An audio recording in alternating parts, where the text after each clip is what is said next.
1971 সালের বিষয়গুলো মীমাংসা করতে একমত হয়েছে বাংলাদেশ ও পাকিস্তান। বৃহস্পতিবার মিশরের রাজধানী কায়রোতে D8 সম্মেলনের ফাঁকে এক বৈঠকে এ বিষয়ে একমত হন অন্তর্বর্তী সরকারের প্রধান উপদেষ্টা অধ্যাপক ডক্টর মোহাম্মদ ইউনূস ও পাকিস্তানের প্রধানমন্ত্রী শাহবাজ শরীফ।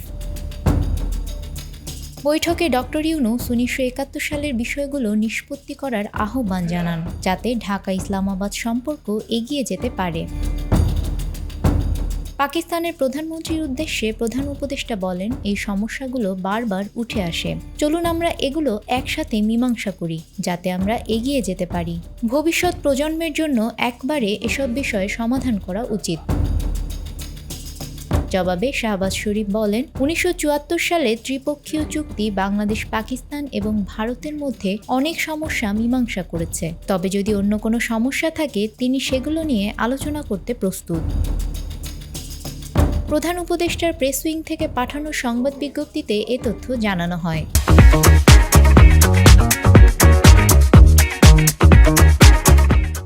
বৈঠকে বাংলাদেশ পাকিস্তানের মধ্যে দ্বিপক্ষীয় সম্পর্ক জোরদার করার লক্ষ্যে ব্যবসা, বাণিজ্য, খেলাধুলা ও সাংস্কৃতিক প্রতিনিধি দলের বিনিময় বাড়ানোর বিষয়ে একমত হয়েছেন তারা।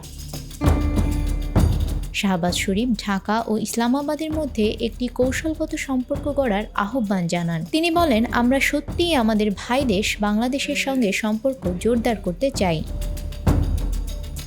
বৈঠকে ডক্টর ইউনূস তার সরকারের প্রয়োজনীয় সংস্কার কার্যক্রম এবং 2026 সালের মাঝামাঝি সময়ের আগে সাধারণ নির্বাচন আয়োজনের পরিকল্পনার কথা উল্লেখ করে জানান, সংস্কার নিয়ে সংলাপ চালাতে তিনি একটি ঐকমত্য গঠন কমিশনের নেতৃত্ব দিচ্ছেন। এদিকে বৈঠকে পাকিস্তানের প্রধানমন্ত্রী শাহবাজ শরীফ বাংলাদেশের রাষ্ট্রীয় চিনি কারখানাগুলো কার্যকর করতে প্রযুক্তি শেয়ার করার প্রস্তাব দেন। এছাড়া ডেঙ্গু মোকাবেলায়ও ঢাকাকে সহযোগিতা করার প্রস্তাব দেন তিনি। ডক্টর ইউনূস তার সমর্থনের জন্য শাহবাজ শরীফকে ধন্যবাদ জানান এবং আশা প্রকাশ করেন যে পাকিস্তান ও বাংলাদেশ এই প্রচেষ্টা চালিয়ে যাবে। বৈঠকে উপস্থিত ছিলেন পাকিস্তানের পররাষ্ট্রমন্ত্রী ইসহাক দার ও প্রধান উপদেষ্টার বিশেষ দূত লুৎফে সিদ্দিকী। লুৎফে সিদ্দিকী পাকিস্তানের পররাষ্ট্রমন্ত্রী দারকে ফেব্রুয়ারিতে বাংলাদেশ সফরের আমন্ত্রণ জানান। পাকিস্তানের পররাষ্ট্রমন্ত্রী দার এই আমন্ত্রণ সাদরে গ্রহণ করেন।